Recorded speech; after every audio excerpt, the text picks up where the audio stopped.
அண்மை செய்தியை பார்க்கிறோம். கரூர் கூட்ட நெரிசலில் உயிரிழந்தவர்களின் குடும்பத்திற்கு விஜய் இன்று ஆறுதல் கூறும் நிகழ்வு நடைபெறவுள்ள நிலையில் கோரிக்கைகளை எழுத்துப்பூர்வமாக அவர் பெற்று வருகிறார். அங்கே அதற்கான ஏற்பாடுகளும் தொடர்ந்து நடைபெற்று வருகிறது. கூடுதல் விவரங்களோடு இணைகிறார் செய்தியாளர் ஜெர்ரி. ஜெர்ரி, வணக்கம். எப்பொழுது இந்த நிகழ்வு சரியாக தொடங்க இருக்கிறது? தற்போதைய கள தகவல்கள் என்ன? வணக்கம். செப்டம்பர் 27ஆம் தேதி கரூரில் ஒரு பெரும் துயர சம்பவம் நடைபெற்றது. அந்த கூட்ட நெரிசலில் 41 பேர் உயிரிழந்தனர். அந்த குடும்பங்களை தற்பொழுது விஜய் மாமல்லபுரம் வரவழைத்து இன்னும் சற்று நேரத்துல சந்திக்க இருக்கிறார். நேற்று மதியமே கரூரில் இருந்து பாதிக்கப்பட்ட குடும்பங்களை 5 பேருந்துகள் மூலம் வரவழைக்கப்பட்டனர். தற்பொழுது மாமல்லபுரத்தில் இருக்கக்கூடிய ஒரு நட்சத்திர விடுதியில் அவர்கள் தங்க வைக்கப்பட்டிருக்கிறார்கள். இன்னும் சற்று நேரத்தில் விஜய் அவர்களை சந்தித்து ஆறுதல் கூற இருக்கிறார். இந்த நிலையில் விஜயிடம் அவர்கள் என்ன பேச போகிறார்கள், விஜய் என்னென்ன விஷயங்கள் எல்லாம் தெரிவிக்க போகிறார்கள் என்ற தகவல்கள் வெளியாகி இருக்கிறது. அதாவது ஒவ்வொரு குடும்பத்தினரையும் தனித்தனியாக சந்திக்கிறார்.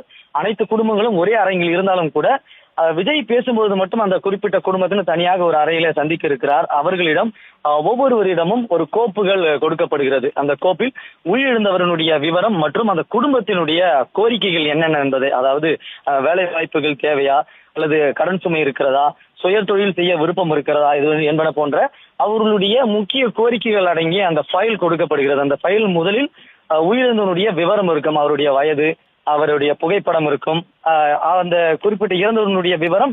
அதன் பிறகுதான் குடும்பத்தினருடைய கோரிக்கைகள் அதில் குறிப்பிட்டிருக்கும். அதை விஜய் பார்த்த பிறகு அவரிடம் அவர் நேரடியாகவே கேட்டறிகிறார்.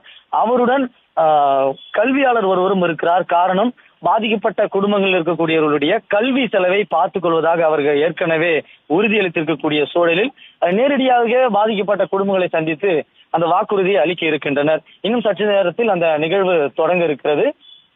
சரியாக 30 நாட்கள் கடந்து விட்டது.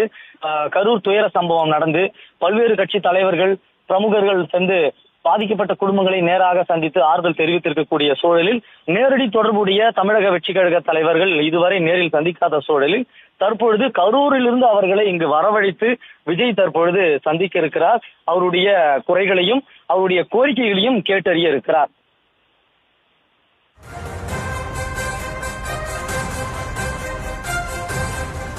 விவரங்களுக்கு நன்றி ஜெர்ரி.